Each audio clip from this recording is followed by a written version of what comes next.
podcast gonna rock you tonight.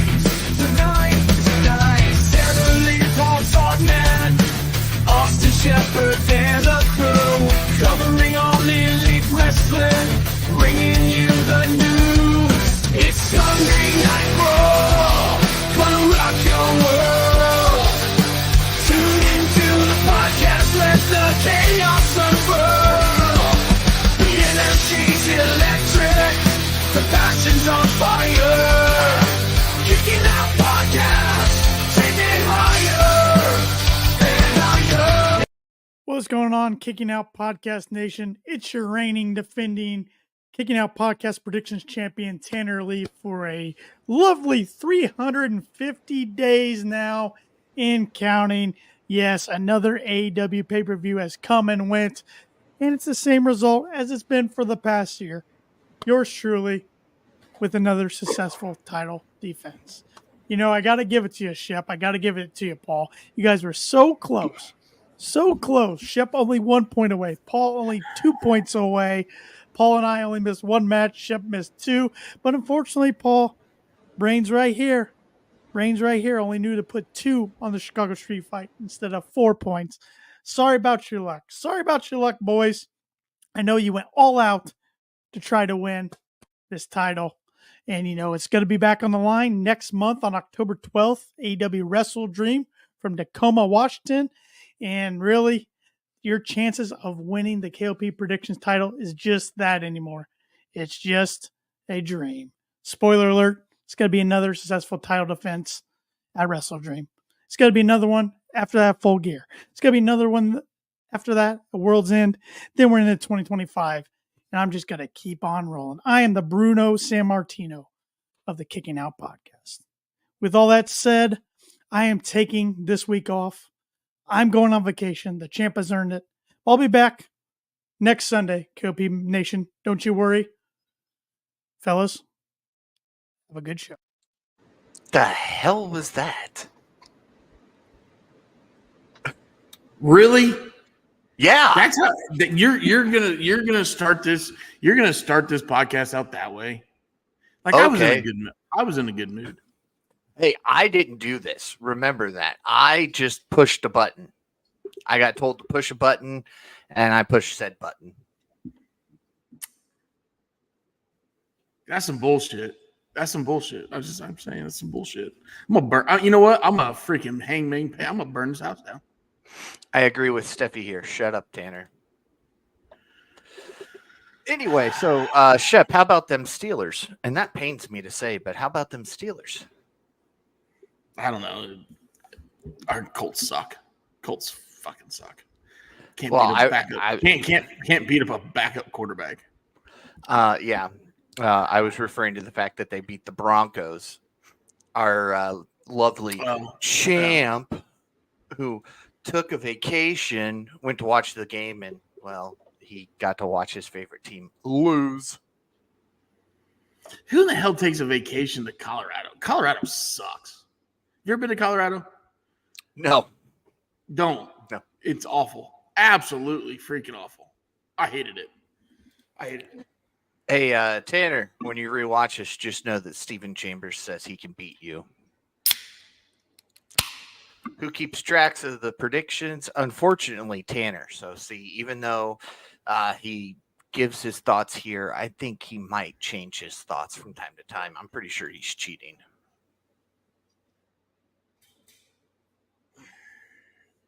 But anyway. He sucks. I digress. Hey, Shep. Did you hear that? Drinking tonight? I heard it. That's what made me wonder what we're drinking. We got something new tonight. Mm-hmm. In the past, you've seen me drink high noons, right? Yeah. Well, tonight we have high noons, but these are real iced tea and vodkas. So we're drinking a little vodka iced tea. Okay. Lemon flavor.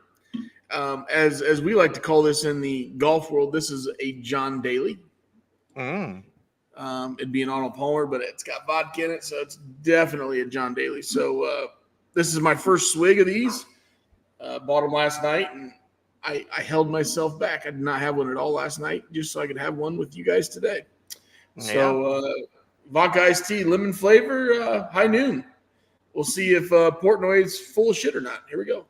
All right. And the drink? I feel like since this is talked about in the golf world, I should be whispering very quietly into the microphone as he takes the drink. He lets it sit. He's tasting it. He's making his decision. They're okay. Like, I wanna like these. Like, I want to chug it. Mm-hmm. But I don't know if it's chuggable. Mm. I don't know. It's okay, though. High noon iced teas, no added sugar, because they're gluten-free, which, oh, man, you know me, I'm all about gluten. Yeah. No gluten for the Shep. No gluten for me, yeah. Mama Wayne yells at him. Dude, did she not look good Wednesday night or what? Yeah. I mean, I was not the only one to make comments. Like, you looked at the Twitter world and holy schnoly, man. Yeah, that little all black outfit definitely did her justice. Woo-wee. Hey, airbags deployed, all I got to say. Shep trying to get us canceled 6.5 minutes into the show. That's not going to get us canceled. I've said a lot of worse shit than that. Okay, heading down the path to attempt to get us canceled. No, I would never do that. I would never want to get canceled. I like Me Too.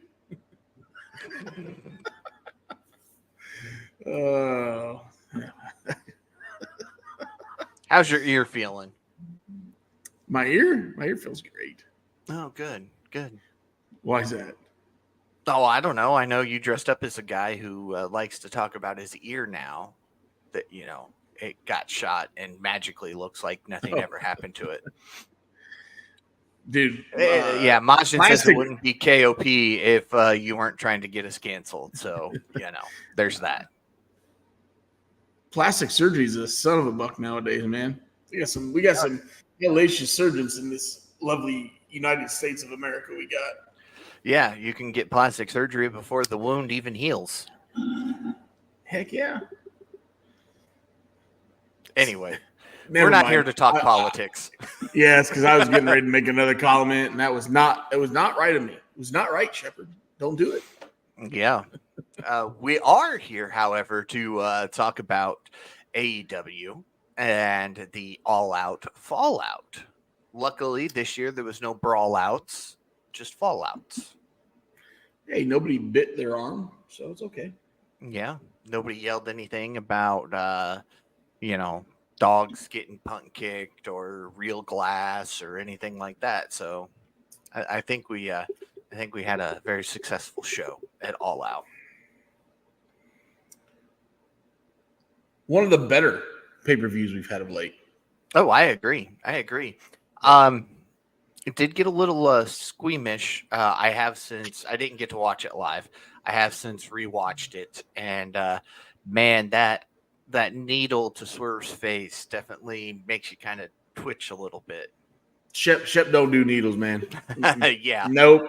I'm good with needles. I got a bunch of tattoos and piercings and stuff, but nobody's ever jabbed anything in me quite like Hangman did to Swerve. Nope. I'm not gonna lie, I didn't watch it live either. And when he whipped that needle, I hit the 4 times button. Turned away, came back, and watched the rest of the match. Mm-hmm. Steffi says ECW was worse. ECW never had needles. I watched so much ECW back in the day. I don't ever think we saw needles in ECW. I could be wrong. Somebody can fact check me on that. But I don't think we ever saw needles in ECW. I mean, we saw a lot of crazy stuff, but. Yeah. I agree with Steven. Mercedes versus Sheeta sucked. That's because you don't like Mercedes. Still, I like Sheeta. Okay, it sucked. I agree with you. I just wanted to make a point that you don't like Mercedes. But, I mean, this is 2 pay-per-views in a row where Mercedes' match has sucked with 2 different opponents. When are we going to acknowledge the fact that it's Mercedes who sucks?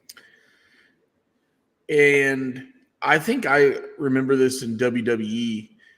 If you don't give that girl regular at-bats, she can get rusty. And I think on a WWE schedule, when she was on her prime, she was getting regular at-bats, meaning regular matches, in-ring work, and she was sharp. When you have 1 or 2 matches a month now, I don't know if you, with her skill level, I don't know if you can be sharp. And I mean, yeah, comes a fat guy that's never stepped foot in a ring, but I look at other talent in AEW, and they're getting regular ring time, and they're sharp. So, yeah, but she chooses that schedule. She chose her schedule. oh yeah, And I don't look, disagree with that. You can pick a piece of wood with a nail sticking out of it, and it's going to be sharp once in a while, but not every time. I guess that's one way to look at it, Paul. That's just how I feel about her. I'm just saying. But yes, Steven says Hangman was just giving Swerve a COVID shot. And Steffi says GCW, CZW regarding the syringes. CZW definitely for sure, but I'm sure GCW have. I haven't seen that, but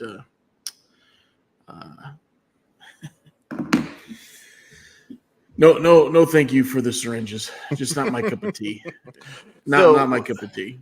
So what do you think of All Out overall? Let's give it our normal end of week coverage on a scale of 1 to 10, and go ahead and give me your wrestler of the night for All Out. I would say it was I like the pay-per-view. Like I'm sitting somewhere around like an 8.4, 8.6. Okay. Let's just go 8.6. I'll go 8.6. And my wrestler of the night.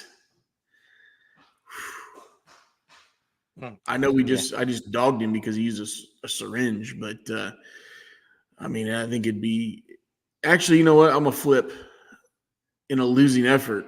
My wrestler of the night was Swerve. All right.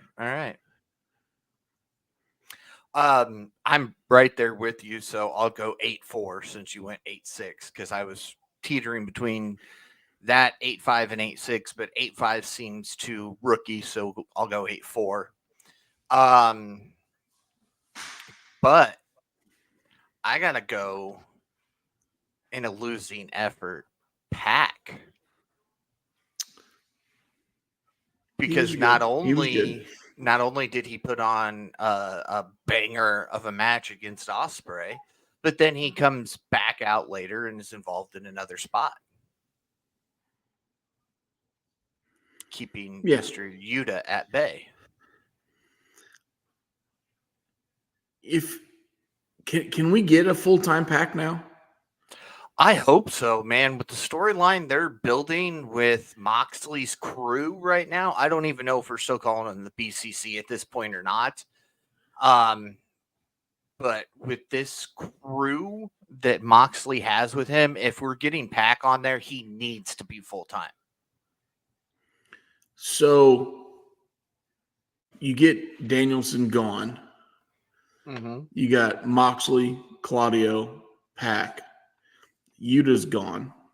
Yeah, let's get rid of Yuta. Yeah. Marie Chauffeur, and I don't know her past, okay? But let's just go those 3 gentlemen. There's only one guy that could lead that crew. You know who that guy is, Paul? John Moxley. No. No. I'm talking a manager figure. Well, a Don Callis-esque guy. There's only one guy that can lead that crew. Well, if we skip ahead a little bit to Wednesday, one might think Lord Regal. No. But no, you're close. We're not getting that. You're close. So how about his initials are SM. SM. Here comes the money. Oh, yeah. Yeah. I've got a feeling this has Shane behind it. If with the new attitude of Mox, if you're going to bring in Shane McMahon at any point in time, this would be a crew to leading. All three are ex-WWE guys. All three had creative differences with his dad. And I don't think, obviously, you don't bring Shane in as a face because he's a great heel. Yeah.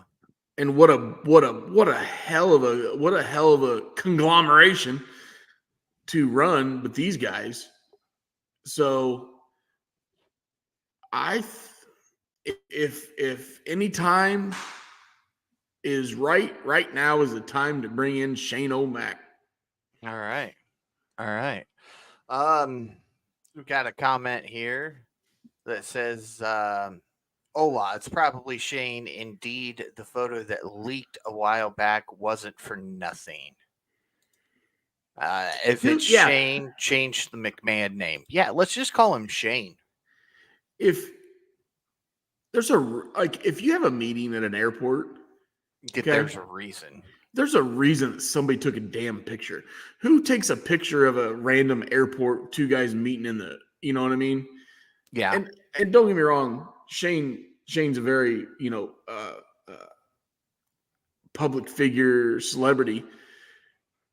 But there's a lot of people that Tony Khan could just fit in with the normal general population. Oh, yeah. Nobody's going to know who the hell Tony Khan is. No, so they're going to look at him and think he's just your average Joe. Yeah, for that photo to leak, it was done on purpose. Mm-hmm. Absolutely. All right, so we want to talk about Wednesday night now? Sure. Actually, I listened to a lot of Busted Open on XM, and Mark Henry was on Saturday, and I can't remember who the female co-host he had, but they always do a show of the week. And she made a point, and she had a hell of a point. And I've watched every show this week except TNA. I did not watch TNA. And she says, Mark, I can honestly tell you I can predict your show of the week just because I know who you are, Mark. But she goes, after the week of wrestling we just had, she goes, I honestly don't know what show you're going to pick. And I thought Raw was good. NXT was okay. Dynamite was awesome. SmackDown was awesome. Collision was good. So I thought, as a wrestling fan, you had a hell of a week watching some television. Mm-hmm. So, getting into Wednesday, I thought Dynamite was one of the better Dynamites this year. Yeah. And we kick it off with the patriarchy. Shivani points out Christian Cage's contract for an AEW World Championship match at any time and place of his choosing. First, I want to talk about this. It literally says next AEW champion. So it's money in the bank. Yeah. It's just not a briefcase. It's actually a contract. It's not empty inside like it is over there, but it's the same thing. Anyway, Cage says that he's carried AEW on his back for the last year and a half, and he says when Killswitch almost turned his back on him, he saw the light bulb go off in his eyes, and Killswitch realized that he is who he is and who he needs to be. He says Killswitch is a killer and the most complete big man in the business, then says he belongs to him. Cage then puts Bryan Danielson in his AEW World Championship on notice, then says he will do anything and everything to dethrone him. He tells Danielson that he'll beat him down so bad that he'll wish that his wife, Brie Bella, was the one who had CTE before expressing his confidence in becoming the new AEW World Champion. And then, of course, my favorite part, they pan around the audience and you see Kip Sabian and he's like, oh crap, I've been noticed, and runs away. Yeah, what was that all about? I don't know. There's been something backstage, I guess, involving Kip and Christian and maybe joining the patriarchy, or him and Nick Wayne or something. Stephen Chambers says, got a feeling Christian is going to cash in at Grand Slam. Majin says he ain't worried either. He has carried them. Or he ain't wrong either. He has carried them. I can't read tonight, Majin. My bad.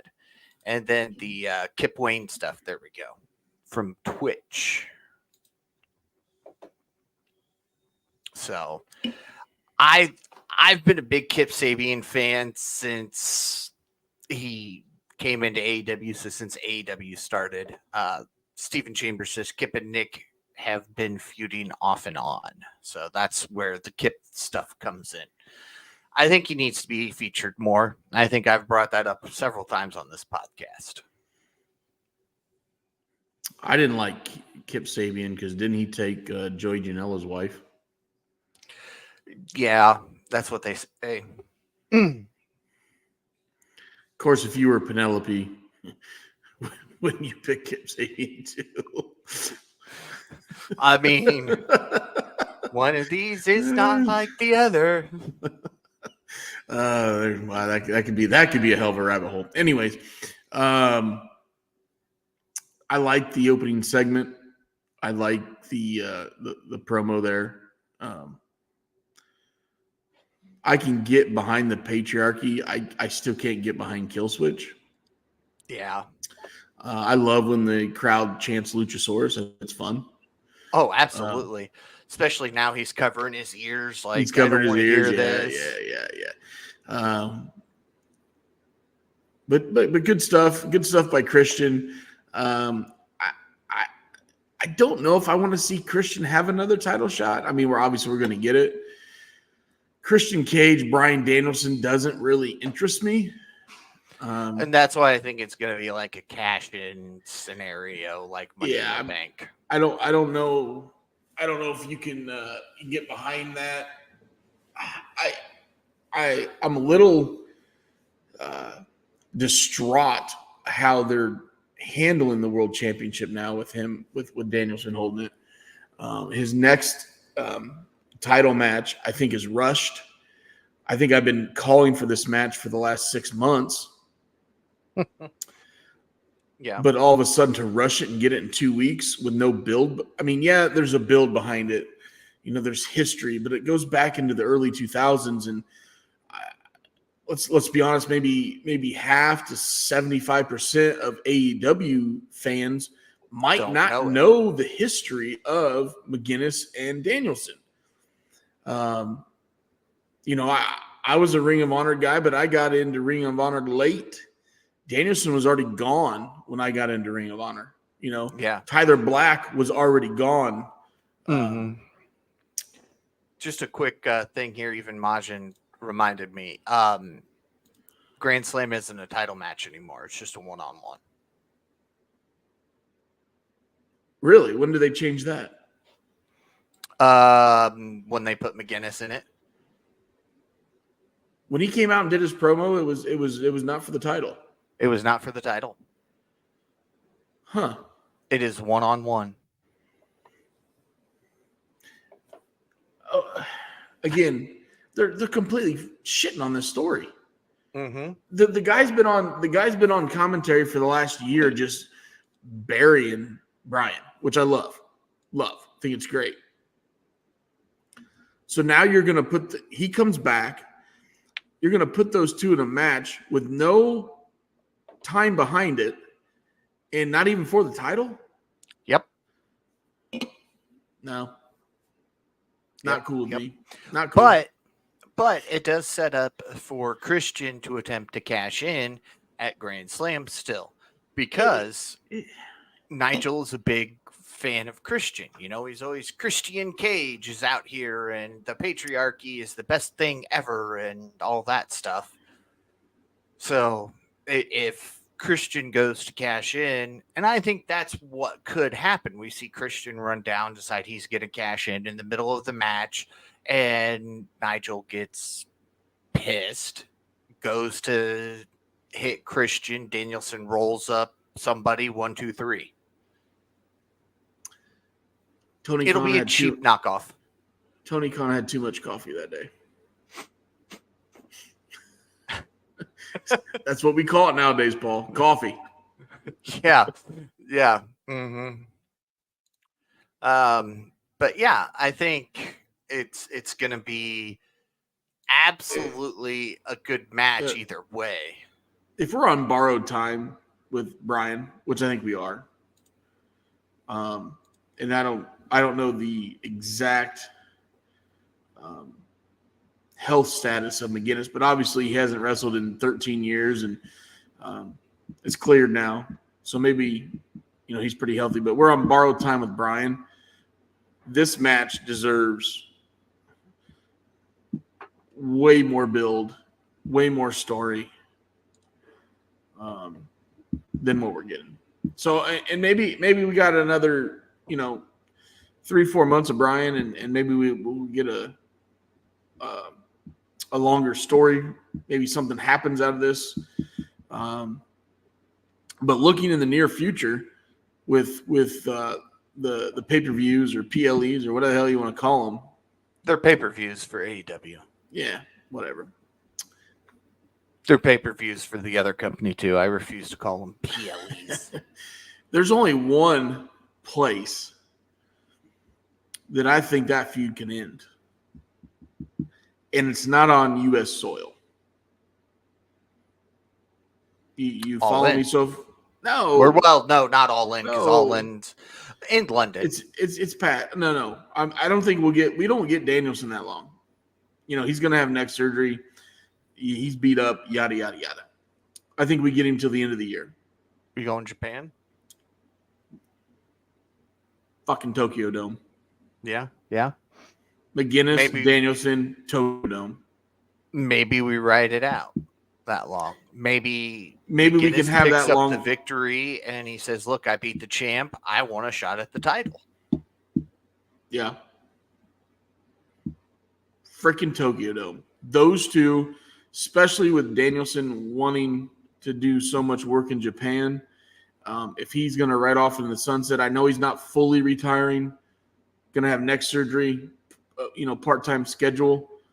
Why not go out in the freaking Tokyo Dome? Yeah. I'll be watching.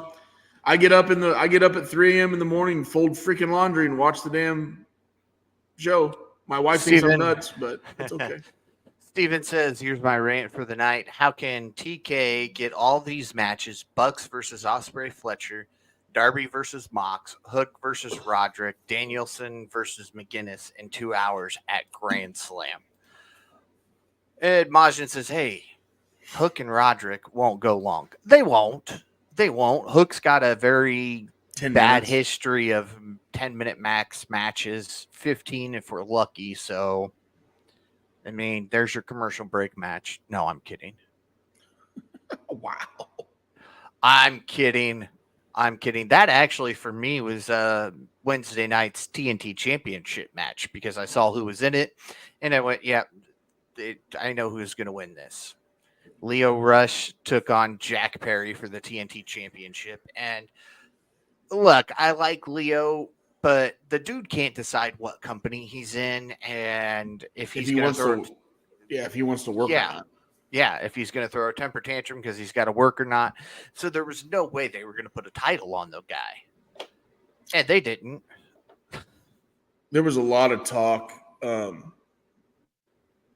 Rocky Romero is kind of his mentor, and they give Rocky a lot of credit, what he's done for wrestlers in AEW and guys he's mentoring. And I think Leo and Rocky actually had an ROH match this past week, and they really, really gave that guy a lot of credit. So if Rocky sees something in this guy and sat him down and got him straight, I think there's a spot for Leo in AEW/ROH.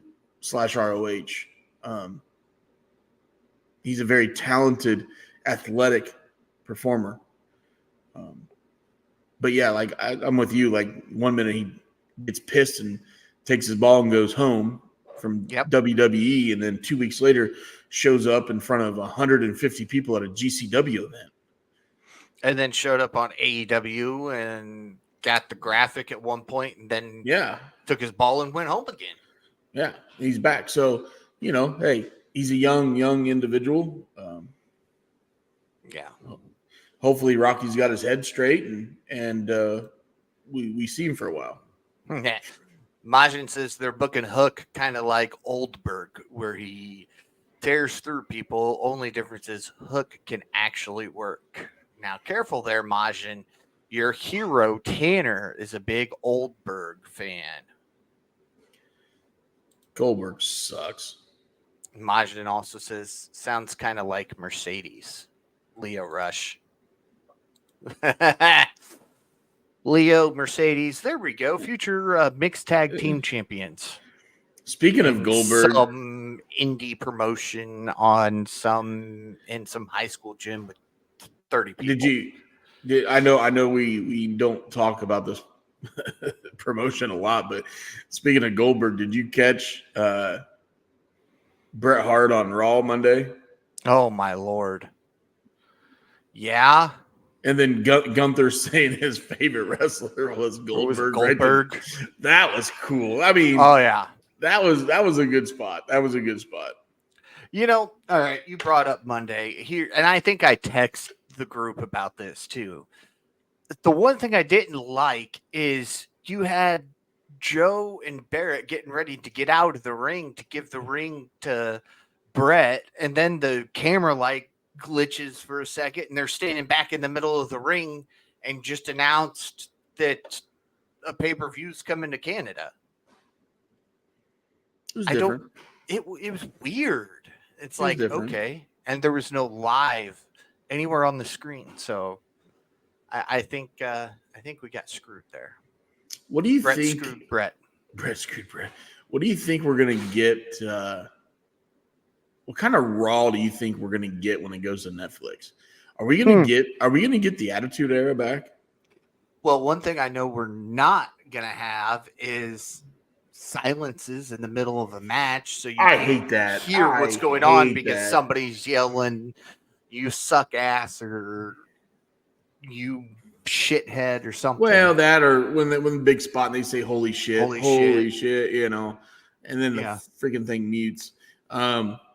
For way longer than anybody's actually chanting it. Now, when they go to Netflix, there's one guy, and I think we'll get more blood. There's one guy I want to come back, and I think he'll come back once football season is done. Especially college. Could you imagine Pat McAfee uncensored on Netflix? Wow. I mean, I will tune in just for Pat. Yes, some of those comments that he makes that make you go, wonder what he's referencing. I've got a feeling they're just going to come full out. Yeah, I mean, I don't know how much ESPN you watch, but I tend to watch his show during my lunch break every day. And I mean, there's occasional F-bomb that slips on ESPN because of him. You know? And they don't get the explicit like Tanner puts on me. Tanner's such a mark. Tanner's a mark. This little thing? Yeah. You don't see that on ESPN when Pat's on there. My gosh. Yeah. And it's not live. It's a delay. And they still don't bleep it out. I know. That's my point. Love it. I love it. I love Pat McAfee. But what are your thoughts on going forward that they're going to 2 hours until they switch to Netflix? I like it. I do too. One of the I'm gonna say, yeah, I'd say one of the turn-ons I had with AEW is you have a 2-hour show. This is even before Collision. So when we had Dynamite, you had a 2-hour show, and Tony Khan tried to pack as much stuff in stars as he could in that 2-hour show, and it was never drawn like never drew on like you're just like, I'm waiting for the next match. I'm waiting for this. I'm waiting for always a segment, a match. Boom, boom, boom, boom, boom. I think when you keep a 2-hour show, and you have the rosters these guys do, I think it's awesome. I think it'll be constant action, constant content, and it'll keep you engaged. There's 3 hours is a long show. There's been many nights where I get lost on Monday Night Raw. They'll get in the middle. Yeah. They'll get in the middle of the, it'd be 9:30, and they had a hot start, and then all of a sudden it's just like, I turn the channel. Yeah, because what happens is you get that hot start, and then you go into like this 10, almost 15-minute talking segment, and now you're just like, oh yeah, I'm over it. Yeah. Or my favorite part is you look at the clock, and the first match is getting ready to start, and it's 8:30, 8:45. It's like, okay, so we just wasted a half hour, 45 minutes on talking. I don't get it. Their segments can draw on when it's a 3-hour show. So, yeah, bringing back Saturday night main event, and they're bringing back 73-year-old Jesse Ventura on commentary. Fucking stupid move. Ventura's a prick. Take it you're not a Ventura fan. Fuck no. Prick. Absolute prick. Tell the guy go back to fucking Minnesota where him and fucking Waltz can jerk each other off. Oh, And that where wasn't he governor of Minnesota, right? Minnesota? I think so. Yeah, him and Waltz. They can go fucking jerk each other off. All right. After Jack Berry retains his TNT championship, we head backstage to Hangman Adam Page and Renee Paquette with the former clocking someone as he leaves and running into Top Flight, Leela Gray, Dark Order, and Jeff Jarrett. Then Page attacks Jarrett and gets drug off. I like Dark Order going, we don't even know who you are.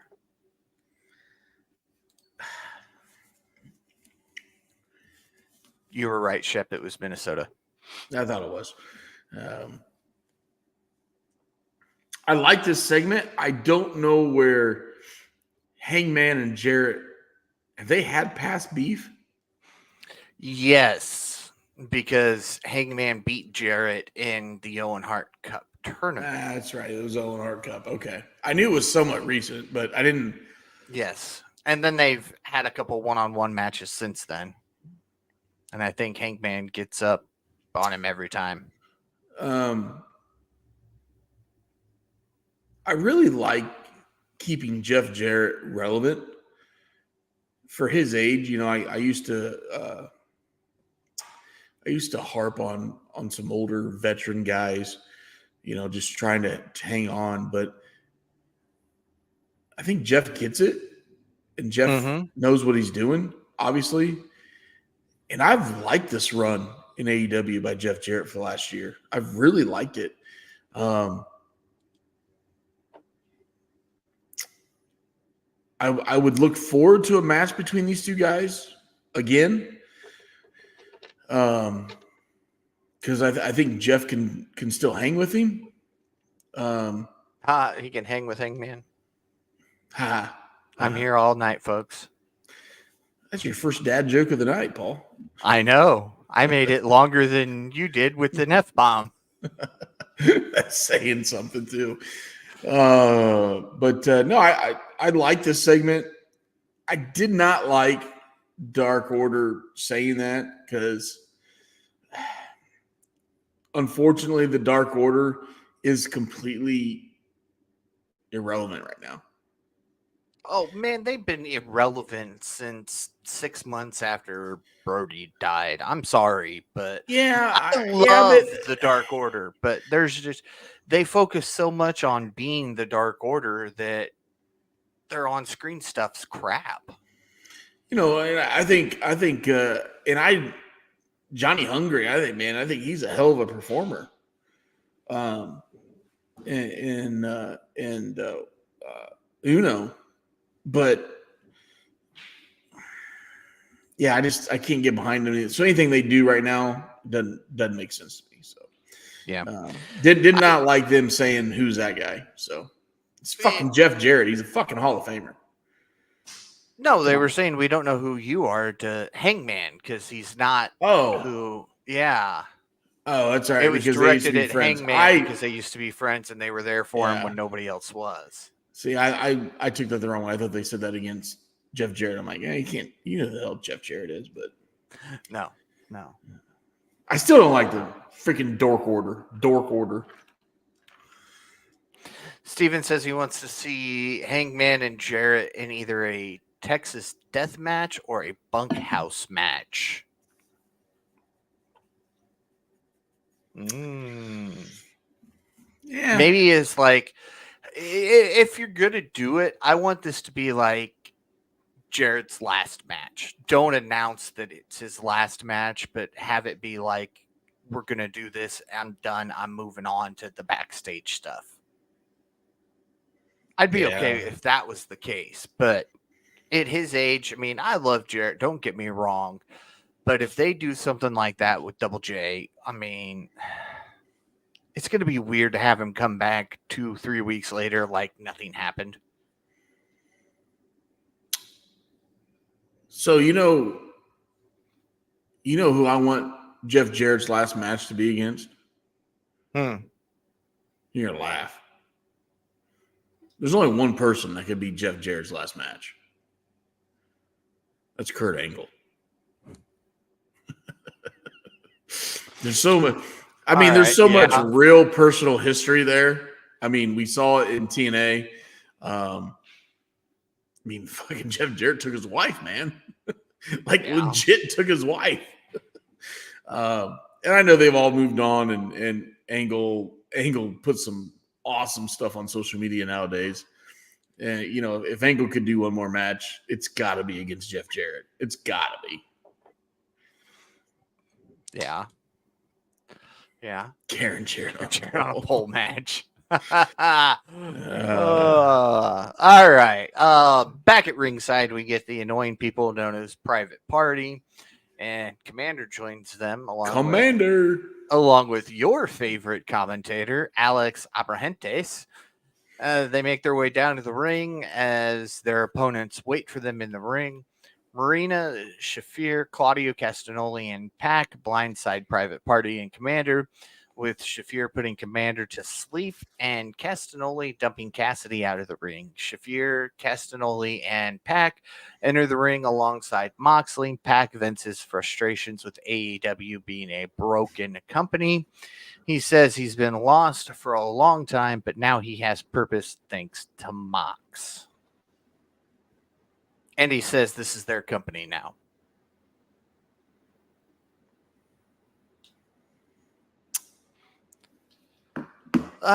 And that's why I say, real quick, did you see Alex doing the shots dance? I did. It was funny. I enjoyed it, actually. You didn't used to care for Alex until he jumped clean over top of your head at at the Indianapolis show. He did on his way to go from commentary to being a manager. He did, and that son of a buck is more athletic than most of the TNA roster.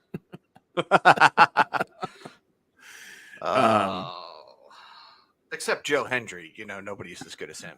Everybody loves Joe Hendry. I still don't know who he is. I mean, I know who he is, but I don't know who he is, He sings. He likes to sing. Damn it, Paul, I was going to say something. I can't remember. You're talking about Alex jumping over your head. Yeah, He didn't spill my vodka lemonade, so that's all that matters. We're talking about the BCC coming down and destroying those guys and Yeah, you know, that too. taking That over and saying this is a broken company, yada, yada, yada. It's our company now. It's our company now. That's what makes me think that when they start talking about this company being broken, their company, that's what makes me think we get a guy like Shane McMahon because he can come in and say, look, this is my company. You know, we're going to take over. I got the 3 baddest son of a bucks. You know, who's going to stop us type deal. And Marina. Yeah.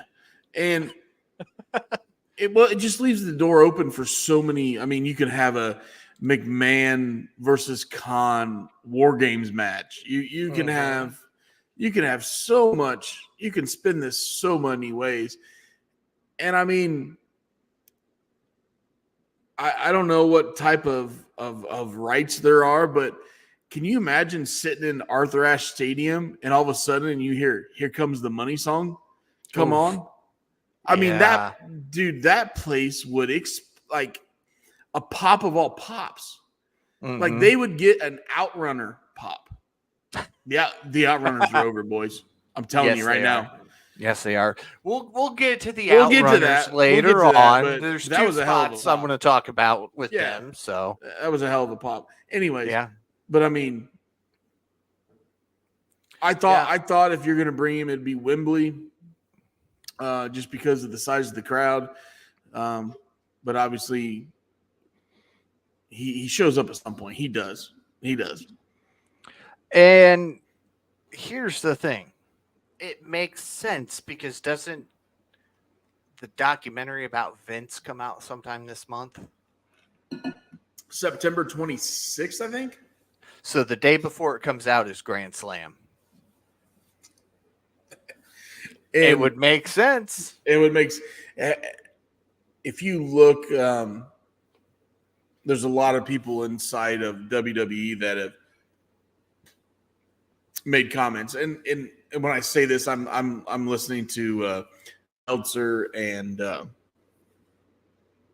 Fightful that halfway through this documentary, McMahon had willingly participated, and then shit hit the fan, and then they finished the documentary, and there's a lot of people inside WWE that do not like the way it finished. Because I'm guessing they portrayed McMahon to what he is, and didn't sugarcoat it. So, I mean, you talk about ultimate. I want to call it, ultimate stab in the back. Your son shows up on the competition's promotion the day before that premieres, and not to say. This is my company now, Dad. Yeah. I own the rights. This is well, he shows up with that group and say, I run this company now. Mm-hmm. This is a broken, piece of shit company. I'm going to run it now. It's going to be NWO 2.0. But I don't think Tony or Shane would let it get to the massive takeover that it was. We're going to have Shane's group, we'll call them the BCC for now, the BCC versus AEW. And did you listen? I don't know. Do you listen to Uncle Bully on After Dark? I do not. I need to start listening to podcasts other than ours, but we're epic. You should only listen to us. Anyway, exactly. Tell all your friends, only listen to KOP. Bully Ray does one. He does an After Dark podcast, Busted Open After Dark on Wednesday nights, where he talks AEW and rock and roll. It's very entertaining. But he had a caller call in, and the guy said the same thing you just did, Paul. He kind of said, "Hey, look, we're going to redo this as NWO 2.0. And freaking Bully hung up on him. Well, of course, Bully He did. hung up on him. And I get both sides of it. I don't want an NWO 2.0. But I do like a takeover. Yeah, and that's what I mean per se than just like. And you got 3 guys right now, and Maria Shafir. Am I saying that right? Marina Shafir. Shafir. I think. I don't know. MS. So you got 4 individuals. You add Shane. There's 5. Maybe 1 or 2 more, and then you're done. You are done. And you have Shane do a manager role, so he's not getting into the ring. So you build up 5 guys plus Marina so that they can take on. And you know what? You do have Shane do a match. 1 or 2 matches a year, though. Okay. We want to see a coast to coast from Shane one more time. Yeah. Don't lie. You want to see it. Come on, Paul. I do, but I worry about him blowing out his knee again. He blew out his quad. Thank God for Snoop Dogg. Right? Yeah, as long Snoop as he Dogg doesn't saved his ass. As long as he doesn't blow out both of his quads running to the ring. Well, it must be a McMahon thing. Yeah. Right? It's a McMahon thing. Vince blew out both of them, one running to the ring, one trying to stand up. You had Snoop Dogg and a camera guy realize what the hell just happened, and you're in WrestleMania, and they completely took over and made the segment work. Congratulations to those guys. I don't know. We probably were doing the podcast back when that happened. I don't know. We should give those guys credit, though. Anyways, Stephen Chambers, Shane with the shuffle, and Nana doing the dance. I mean, Swerve was in NXT, right? Yeah. I mean, those two could collaborate really good. I don't dislike that. Normally, Majin and I don't agree on things, but I think he's onto something there. That was Stephen Chambers. Who said I like Shane Steven with the shuffle and Nana doing the dance. Yeah, Majin wants to see Shane jump off of everything and see whether he survives or not. And then he says, "Give me Shane versus Darby." I mean, I'm not going to lie. I would love to see Shane be outside of the ring and take one of those bullets from Darby, right? Yeah. I mean, when Darby comes shooting through the middle ropes and does what he does, I mean, Shane could take that. Anyways, we're getting – Paul, quit getting off subject. No. We're going to stay in this rabbit hole for a second longer because now you got me thinking. So you've got Shane. We're not going to count him amongst the group. Wait a minute. I got you thinking. When I say "Here comes money," you want to see this? Yeah. That's what you want to see, don't you? Yeah. So we've got Shane managing, occasionally wrestling, but managing. Marina for the women's side of things. Castagnoli, Pac, Moxley. Who are the 2 other guys you add to this group? I mean, we talked about Swerve, but that was just more comedic value. Yeah. Swerve does not need to be in a faction. No, every faction he's been in has fallen apart. Awful. He needs to be on his own, which I appreciate. I think if you put Shane in there, it's got to be ex WWE guys, ex NXT guys, a guy that's hopefully returning somewhat soon, could make a hell of an impact. He was told that he was not good enough in NXT and wasn't going to make it, and that'd be one Kenny Omega. Okay, all right. So you put Yuta in there. He is 1/3 of the trios champion right now, so he'll be there eventually. No, You think they'll drop the trios and then drop him? I think they just drop him and then they'll yeah. Well, you can't do the New Day rule, remember? Bullet They Club will with Gold him. tried that. I think they leave Yuta in the ring in the next week or so. I think they leave him in the ring in a bloody mess. So Mox becomes your third member of the trios champion, and he takes the belt.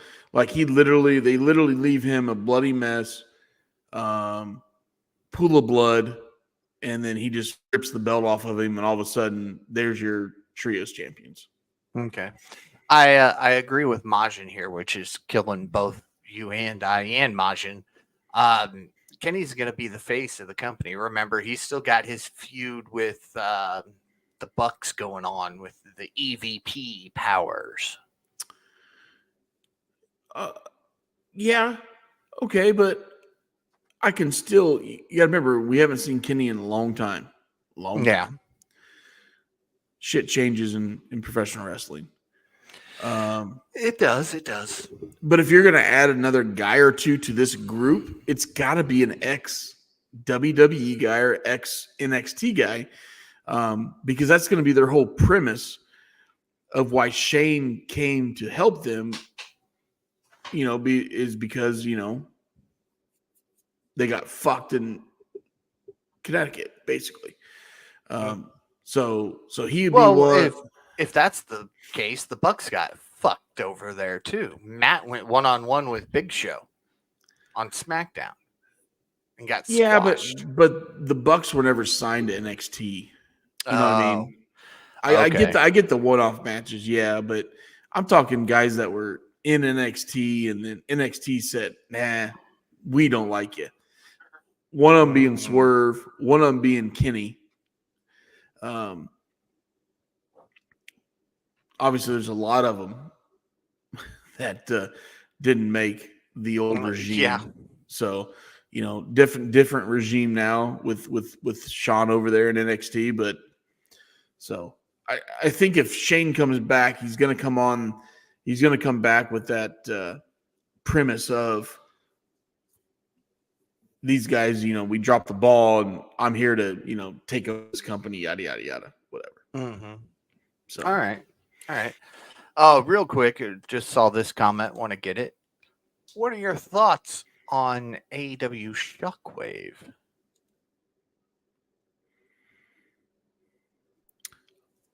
What the fuck is AEW Shockwave? My lord. Did I miss something?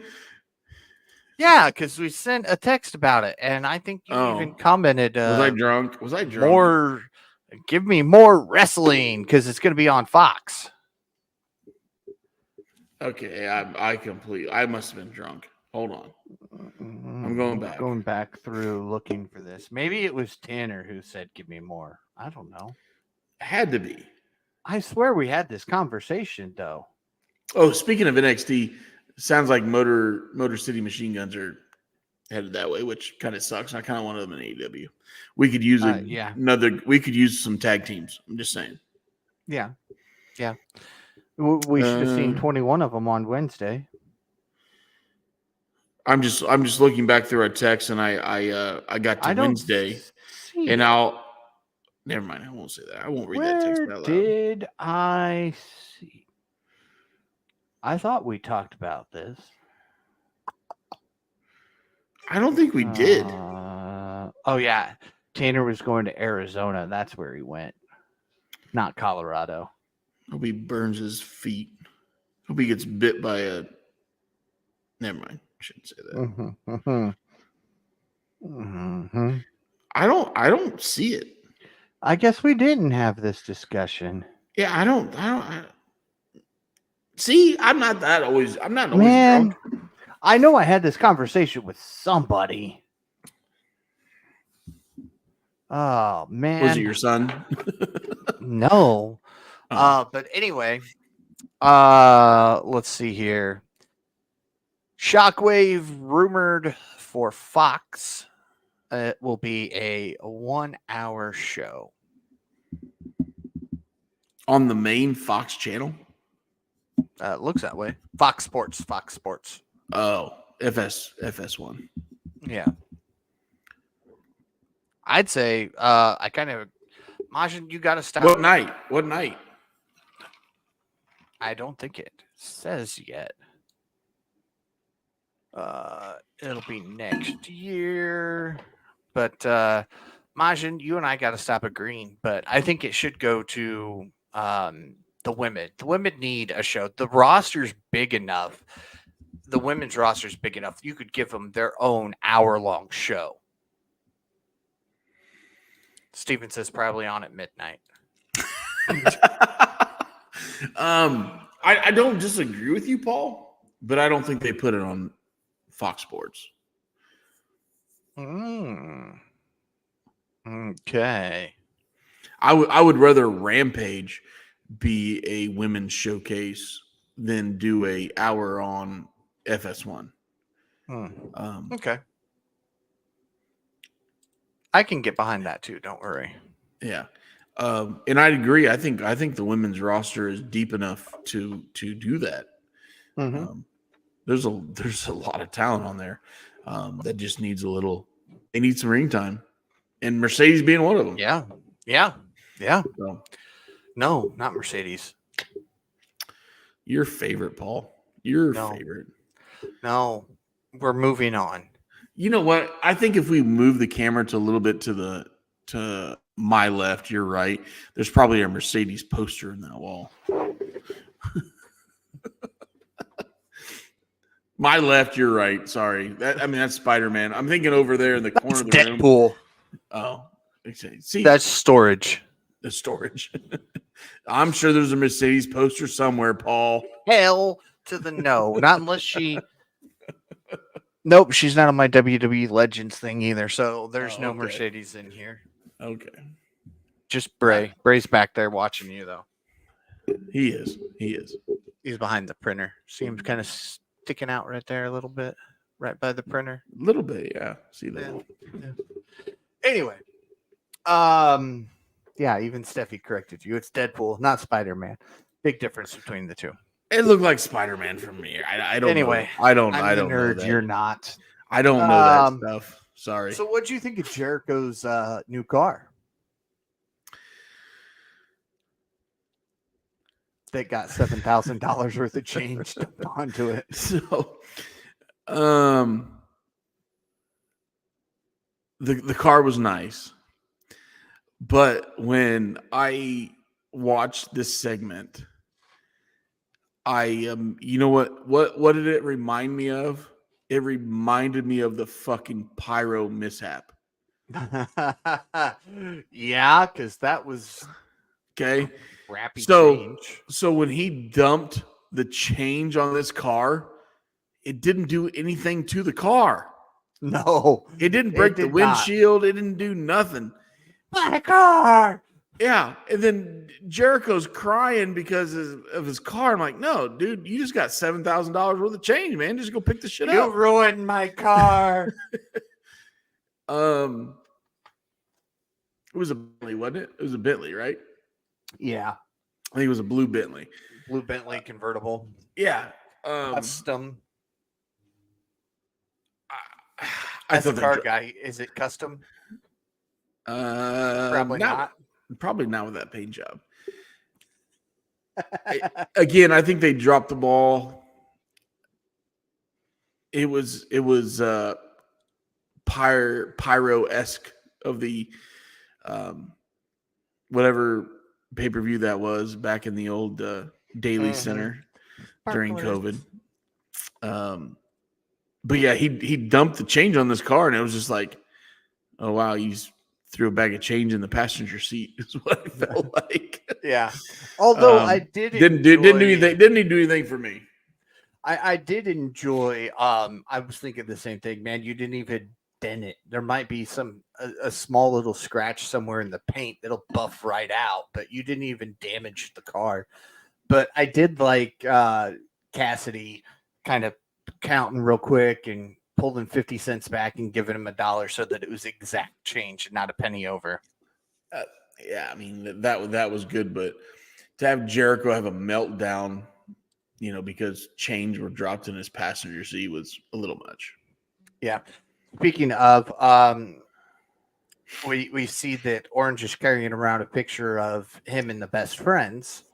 And Jericho says, if you feel like you've got a friend in this business, you're just being used. Did you catch Big Bill's side eye to Jericho? I did not. I try not to watch Big Bill. Yeah, there was as this was going on, Big Bill just kind of like, really? We're not friends? You're using me? Yeah. I try not to watch Big Bill. Okay. If they would change his name, I could probably get behind that guy. William Morrissey. We'll just call him William going forward. I'll be nice to you, Shep. Ricochet versus Sammy Guevara. This match. I'm glad we see more Sammy now. I know he was suspended and had that shit with the Hardys but a baby and then suspended but they got him on ROH obviously because he's part of the tag team champions on ROH with Dustin. But he deserves to be on Wednesday and Saturday nights. He really does. I really can get behind this guy. And I love this match. I love his craziness. I mean, the guy fucking jumped off the entrance ramp again. So I think Sammy is Sammy and Darby. And look at me. I'm always the guy that harps on the smaller guys, right? Like I can't get behind smaller guys versus bigger guys. But like I look at Sammy and Darby and I'm like, in 10 years, those guys are running this company. I really do. Mm-hmm. So yeah. And there's so many people out there that were commenting on this match. How can you watch it? It's just all flips and kicks and stuff. I think it actually works for these guys because you had two guys who can do that style going one-on-one versus Ricochet doing this in the other company when he was taking on guys, like Braun Strowman. His little flippy floppy stuff doesn't work. Yeah, even like I said, I listened to Busted Open After Dark with Bully, and even Bully called it a flippity floppity match, but he's like, these guys can do it, so it worked. Steffi says every time you say Sammy, she's thinking of Sammy Callahan. That'd be a guy I'd love to see in AEW. I enjoy Sammy Callahan. I'm just saying, I really do. What was I talking about? Oh, flippity flops. Yeah, flippy floppies. I think this worked. It worked because both guys can go. Both guys can do that type of match. And it worked. It was a good professional wrestling match. Whether you liked, let me rephrase it. It was a good modern day professional wrestling match. I mean, would this worked in the 70s? No. Would it worked in the 80s? No. Early 90s? No. It works now. And we get to enjoy it.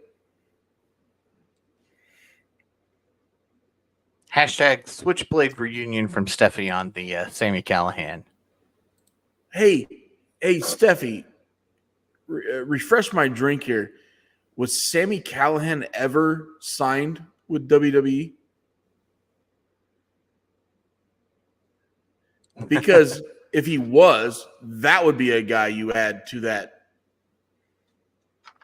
Him and Mox are like tighter and tight. So I want to say, I want to say he was signed with NXT. So Sammy Callahan would be a guy you bring into that group. Abso-freaking-lutely. Yep. You're right. No, I mean, No. I agree with you. She threw that one out of left field, and I 100% agree with her. Yeah. I mean, as tight as him and Moxley are, perfect. Obviously, NXT shit on him, right? Got shit on back in the day. Had NXT to go to shit on so many people. It's not even funny. But had to go to TNA and prove himself, and obviously did a good job there. So Yeah. Bring in Sammy freaking Callahan. Just don't let him have a baseball bat in his hand. Yeah. That was a little After the Ricochet Guevara match, the Beast Mortos blindsides Ricochet. Guevara slides into the ring with the chair to even the odds. Mortos retreats. They do a little handshake. And then Darby makes his way out as he talks with Moxley. Mox and Sammy were the Switchblade conspiracy. Yep. So, basically, Darby wants to know why Mox calls him out. He said, they have history together. Darby's always looked up to him, but he could never do what Moxley did in turning his back on Danielson the way he did. And basically, Moxley challenges Darby to Grand Slam for the shot at the AEW Championship. Allen accepts. And then we see from Nigel, which we already talked about, Nigel challenging Danielson to a match at Grand Slam, which is not for the title. And then another bathroom break match that I had for myself, Mariah May versus Queen Aminata in an AEW Women's World Eliminator match. I hate those. Have I said that before? You and me both. Tanner's the only one that likes those. Tanner also likes Jericho and Big Bill. And the Denver Broncos. And the Denver Broncos, which lost to the Pittsburgh Steelers, of all people. And the New York Yankees that just buy championships. But anyways, Yeah. I like, actually, I like Queen Aminata. I do too. I think she's a very, very talented professional wrestler. And the reason I say that is because I've seen her twice in person on independent shows where she's, able to go 10, 15 minutes and put on a really good show. I think there's something there with her. So, this was a little bit different. I get it. I know she's done some stuff on ROH and stuff, but I'd like to see her get a little more screen time. I really would. And up until Wednesday, she was 3-1 in her last 4 matches. Yeah. Her and Sky Blue are really good friends. I know Sky Blue's on the shelf right now. But I got to watch her and Sky Blue. No comment.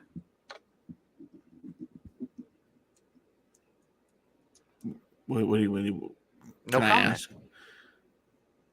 On the shelf? I said she was on the shelf. No comment. Never mind. But I did get to watch Sky Blue and Queen Aminata go to one-on-one at a independent show in South Bend, Indiana, and it was they gave him 15 minutes, and it was really, really good. So both those ladies can go, obviously. Hopefully see Sky Blue soon. No comment, Paul.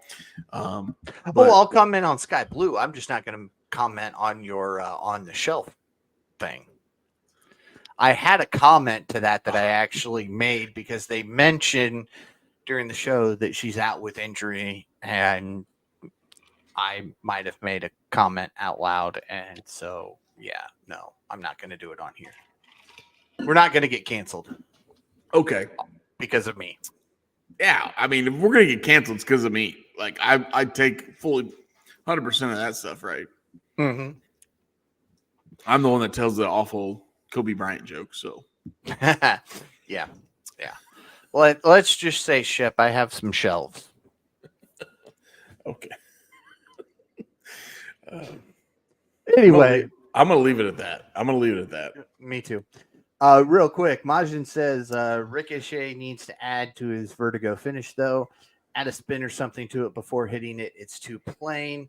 He says, I love Ricochet, but when it comes time to him versus Ospreay, Do you see Ricochet beating Ospreay with his plain ass vertigo finish? Because he does not. He's got a point. I don't disagree with him. Majin says one does not go to the bathroom during a Mariah May match. You go during a Mercedes match. Well, Mercedes wasn't on, and I had to go to the bathroom. I don't disagree with him on that. I like Mariah May. I do too. I don't like eliminator matches. Yeah, I knew the outcome of this match, so it's different. But yeah, it works. If this would have just been a one-on-one match, no eliminator stipulation, I would have watched. Yeah. But okay. Yeah.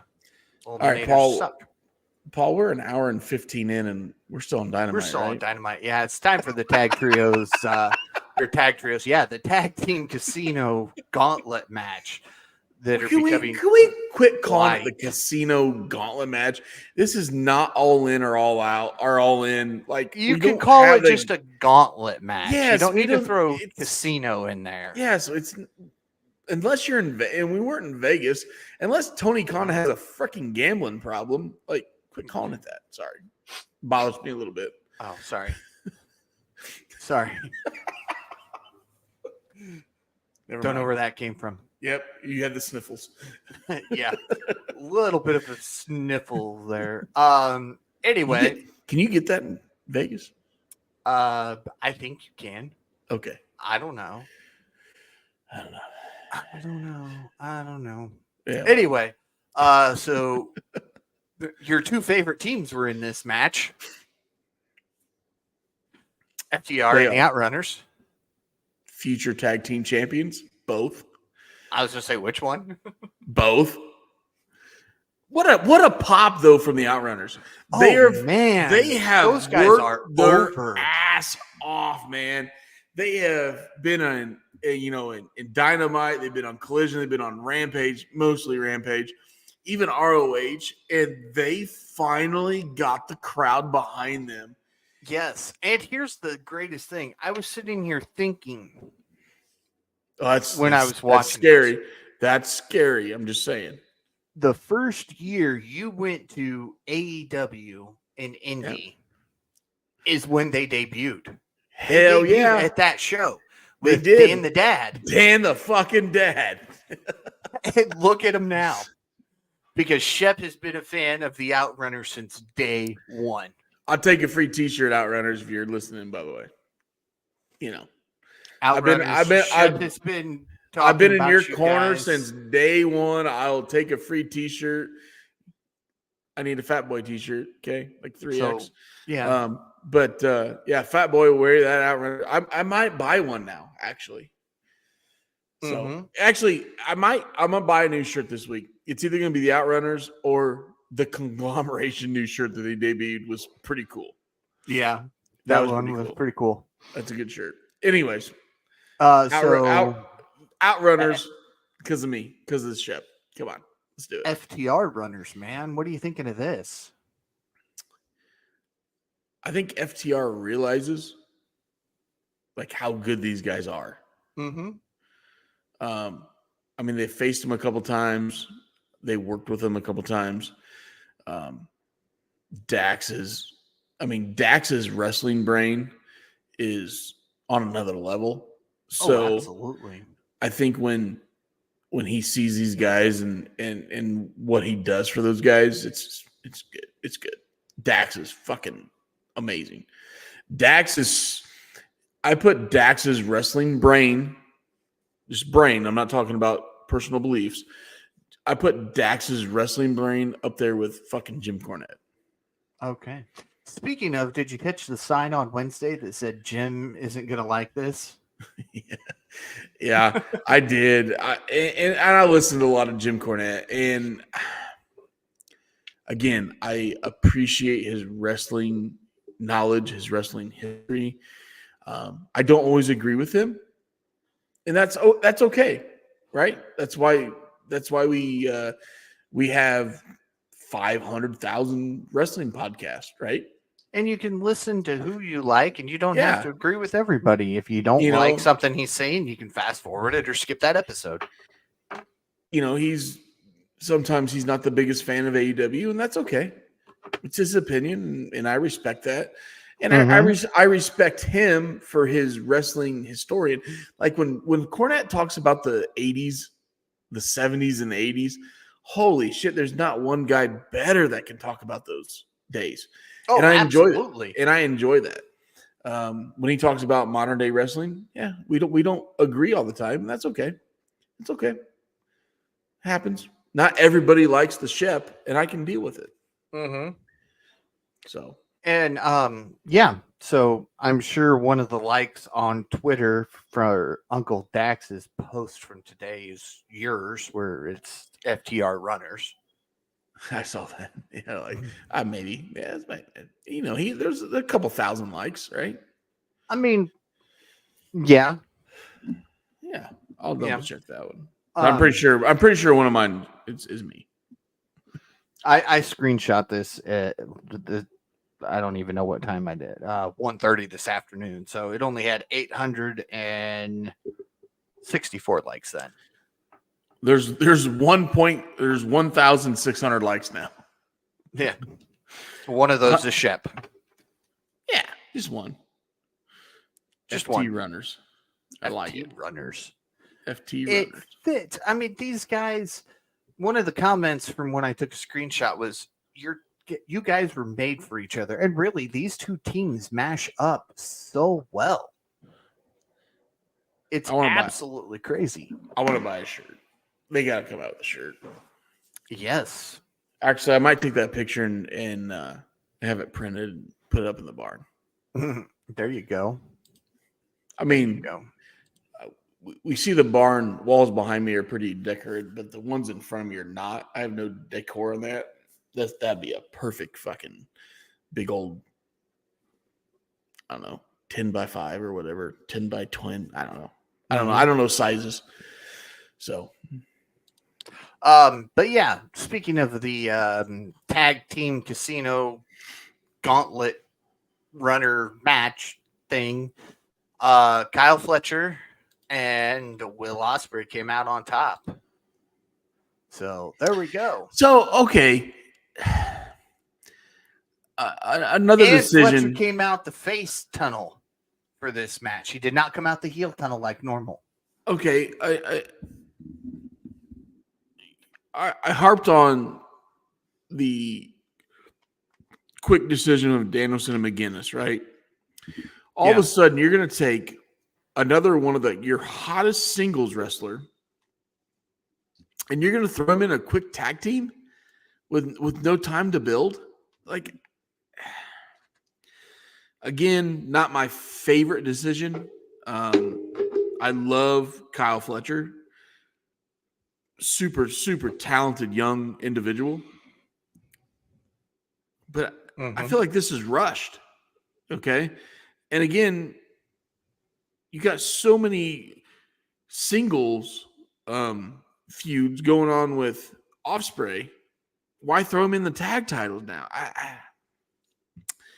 think it's rushed.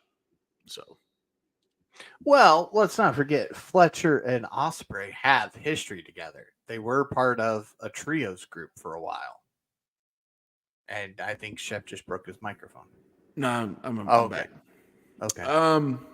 I did hit the button that muted it. I saw you tapping the microphone. For anybody listening, Shep's just randomly tapping his microphone, and I'm like, okay. Yeah, but again, you've built Ospreay into this singles monster. Mm-hmm.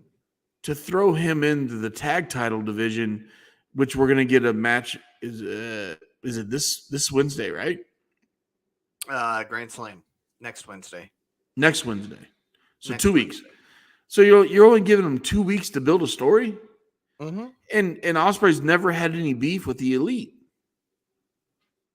on AEW. Right. So many other options you could have done. Again, I like Kyle Fletcher, and I love Ospreay. Don't get me wrong. I think those guys are young, awesome talents. It just doesn't fit into tag teams, let alone with the elite. So, Are we going to see Fletcher's partner return maybe then?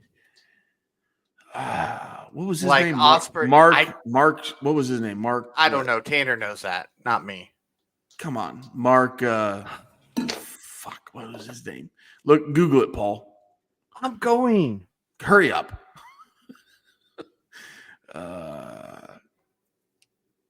He was out with like ACL surgery or something, right? He was out for a year.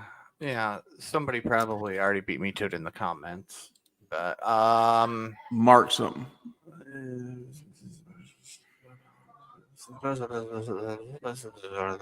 That's me reading, and I'm still trying to find it.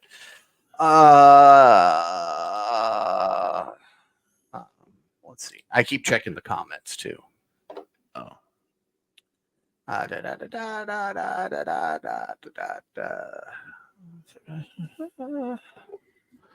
Okay. Well, why did I get Osprey when I'm talking about Kyle Fletcher?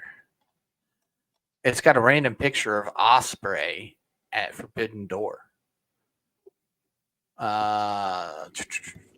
Death Triangle, yada yada yada yada yada yada. What It's the Aussie hell? Open. Mark Davis. Mark Davis. There we go. Mark Davis. Okay. Right? Am I right?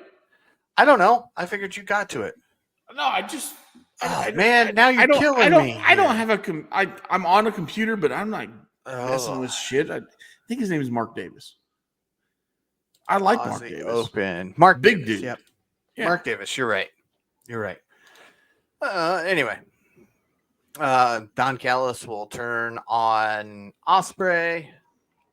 They were a bigger stable as well as trios, but yes, Aussie Open. I couldn't even think of the name of them for a minute. Wrestle Dream Don Callis will turn on Osprey. I see Osprey and Takeshita is your next singles match for Osprey. Mm-hmm. And I think I've been saying this for 2 months, and I think actually Short Man Tanner agrees with me. I think it's time to put a little gold on Takeshita. Yes, He's that fucking good. It is. I could see that. Mm-hmm. But again, he doesn't fit in the tag titles. Osprey doesn't fit in the tag titles right now, but obviously we're going to get that. It's fucking 14 cups of coffee and throw it together, and here we go. We got Okada versus Takeshita coming up pretty quickly, I think. But we'll get that, and then we'll get Will and Takeshita. Yeah. Majin says, don't trust a Mark. Yeah, that's why we don't trust Tanner. He's a huge Mark. And Majin, you're a Mark for Tanner, so why should we trust you? Yeah, no shit. Really? Come on.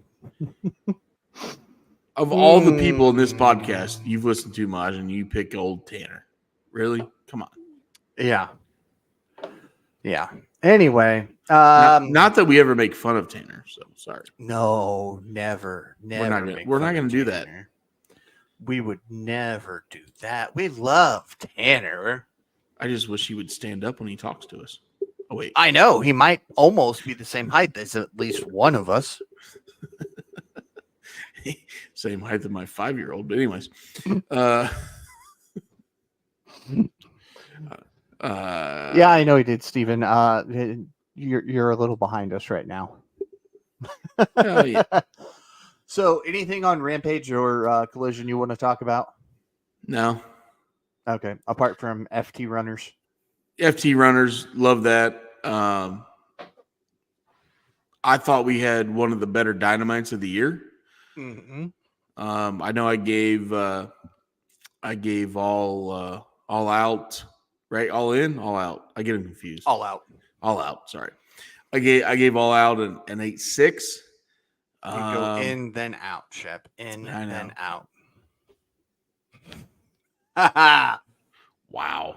I'm gonna let your mind run with that, Mama Wayne lover. Mama Wayne. She looked good. Good for her, man. I mean, I don't know how old Mama Wayne is. I don't know. She don't search that one. She don't tell me that when we're on our dates. But she looks good. Good for And her, Shep man. doesn't question it. No, hell no, I don't question it. She looks good. And she picks up the tab. I love her. Steffi needs to know wants to know if you need the spray bottle.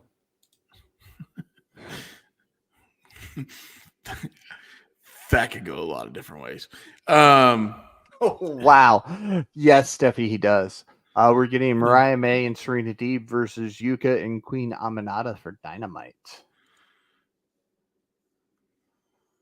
Okay. I love Queen Aminata getting another Dynamite match. Not gonna lie there. Yeah. Again, we're back to Dynamite. I'm giving it a rating. I thought it was a really good show from start to finish. I'm going 8.3. Okay. Majin says, again, I like winners. When was the last time either of you won? Tanner, all he does is win. No, all he does is cheat. Remember, he's the one who keeps track of who actually got points. Hey, Majin, don't be a dick. I mean, Don't be a dick. Orange versus Jericho is coming up. So we got some stuff in the works here. I'm right there with you. I think it has been a pretty good, solid Dynamite. It's been a good week of wrestling overall, not even just AEW. Hell yeah. But I'm right there with you. But this time I'm going to go 8.5. I'm going to go with that rookie number for Dynamite.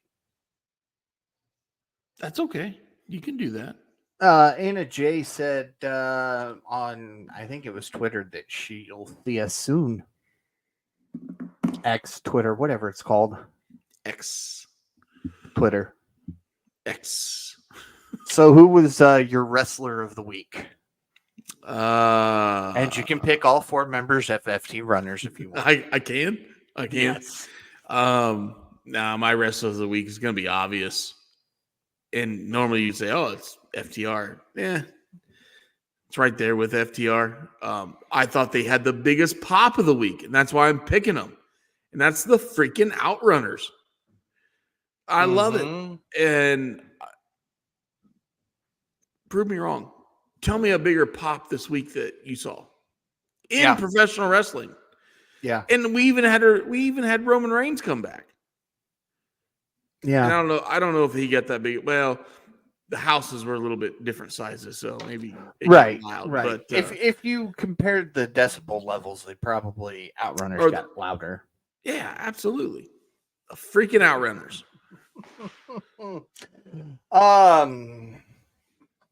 All right, I could go with the other half of FT Runners there, and it still makes sense. But I am, man. Who am I going to go with? You know what? I'm going to go with Moxley just because I love Moxley's new attitude. I didn't think Moxley could get meaner from what he used to be. And then he did. Yeah. If you remember before Moxley went away to rehab, you remember that match he had with Preston Vance? Oh, yeah. And he went in there, ripped his mask, blood eating. And then obviously Mox went away to get healthy. And we didn't see him for a while. I feel like that match to what we got now is the same Moxley. Yeah. Oh, and I did like Darby saying, I don't know what's going on with you here lately. Are you drinking again? Yeah, I don't know if you bring that up. I mean, I know we get into the real life stuff. I get it. Right. Okay. You can make fun of CM Punk because he's straight edge, right? You can talk Darby. about that. Yeah. Right. But you talk about a guy that's had some past history. I don't know. I don't know if it works. It might get a cheap pop, because we all know his past, right?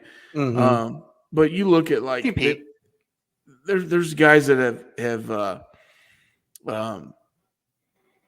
beat up on Hardy, with his consistent issues, and they bring those up in storylines. I'm like, come on, man. Like, well, and I think it was done very well. It wasn't like it was just is it to explain the attitude change that you got? Is that what's going on? Now, if he would have just said, you know what, I don't like you, Mox, I think you're drinking again, that would have been something where I would have been like, no, we can't do that. But just to say, dude, what's going on with you? Are you drinking again? It was almost like it was a sincere, hey, are we good? You good, man? Do you need, do we need to sit down and talk type thing? Just my opinion.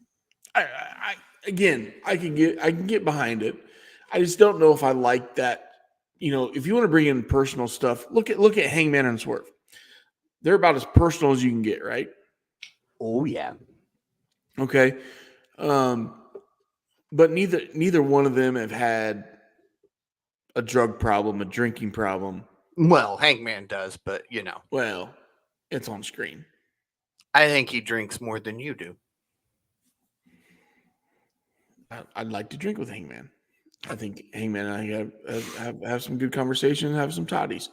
All I'm saying is sometimes I think that personal stuff is a little too much when you come into the drinking, whether it's drinking or drugs or whatever. I'm sure Mox signed off on it, obviously, and that's okay.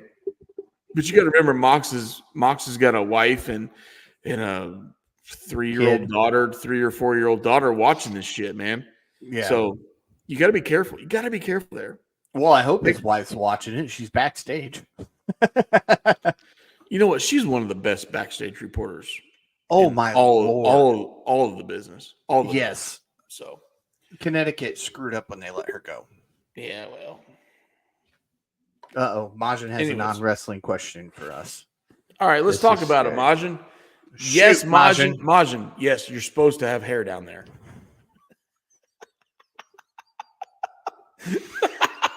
Mama Wayne. She don't. Just saying.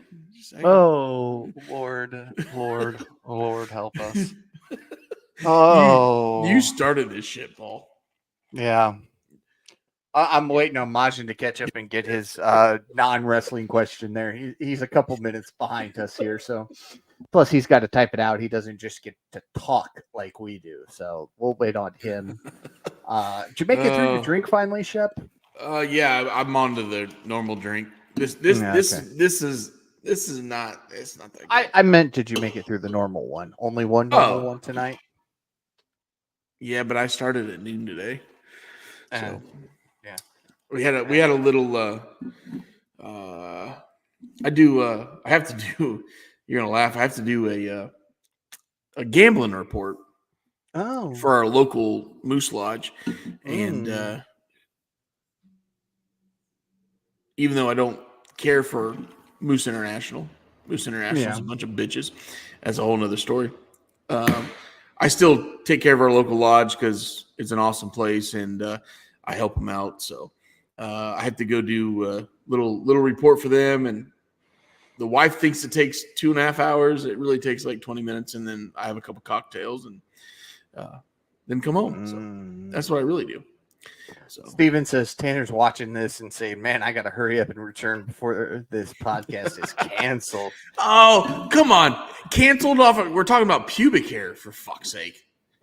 Steffi says no more beer for her. She has to buy more.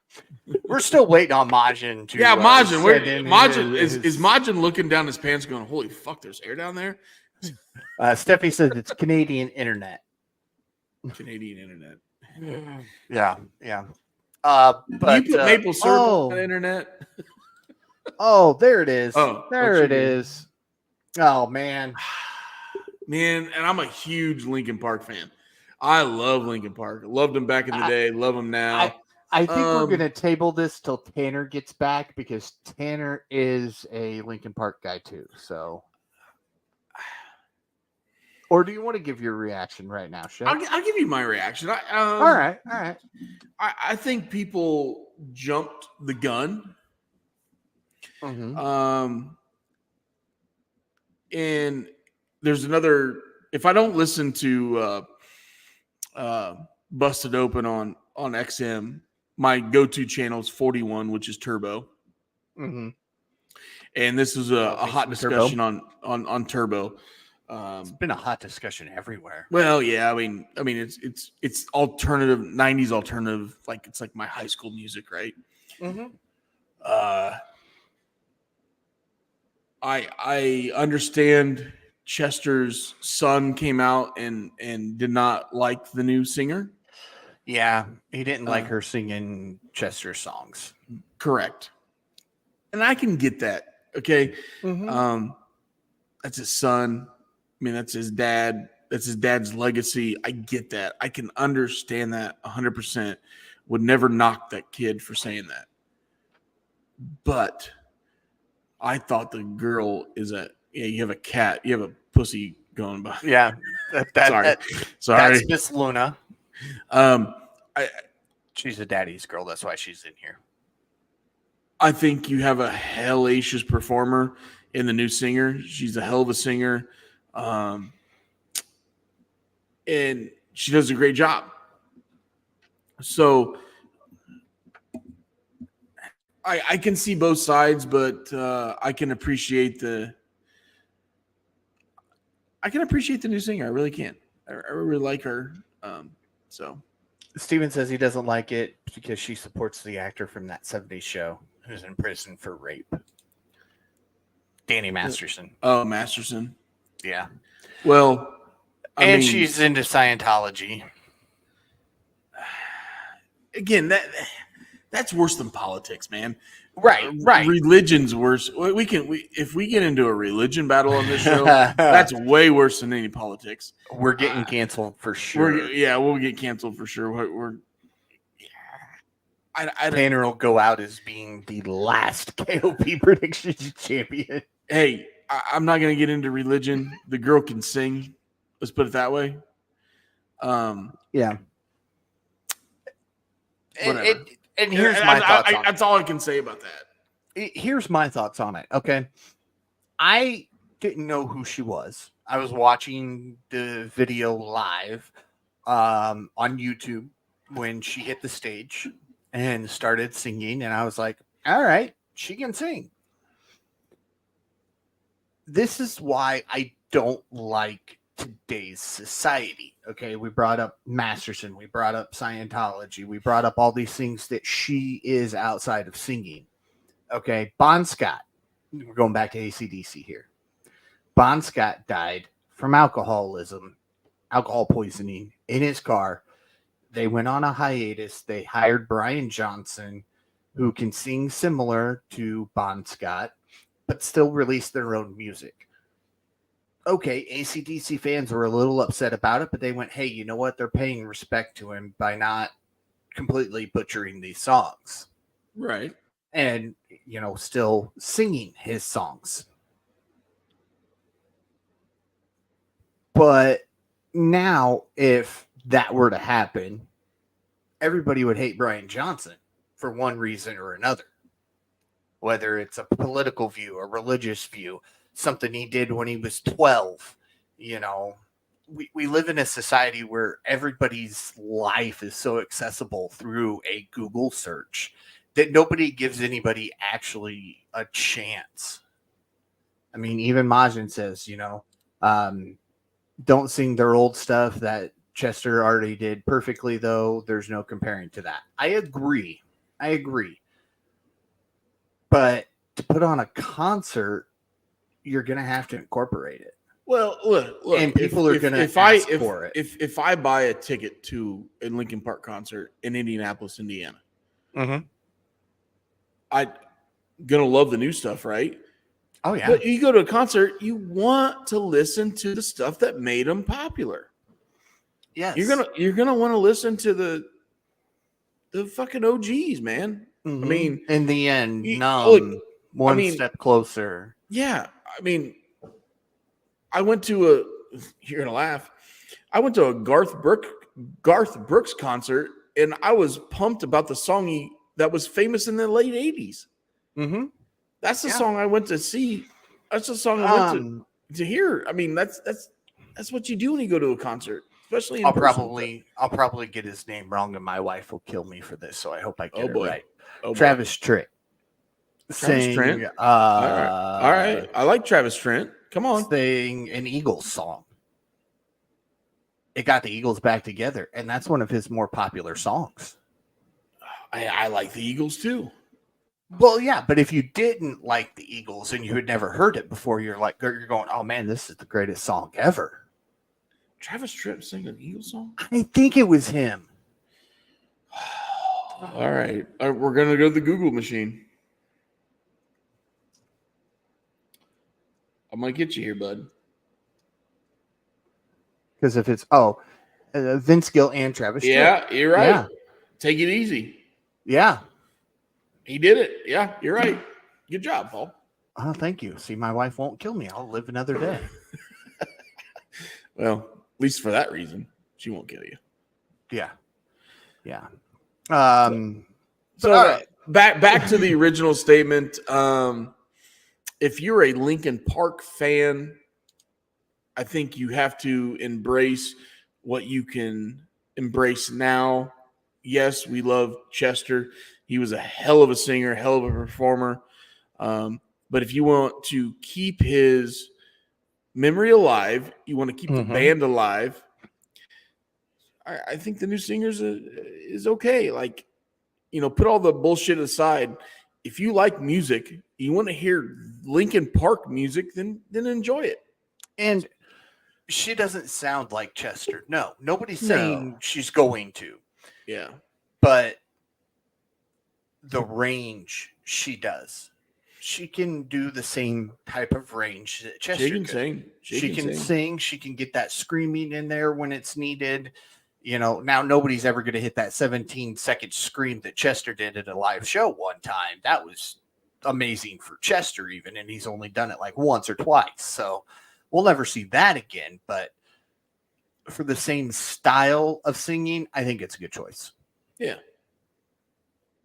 So with that being said, Shep, do you have anything else you want to throw in tonight?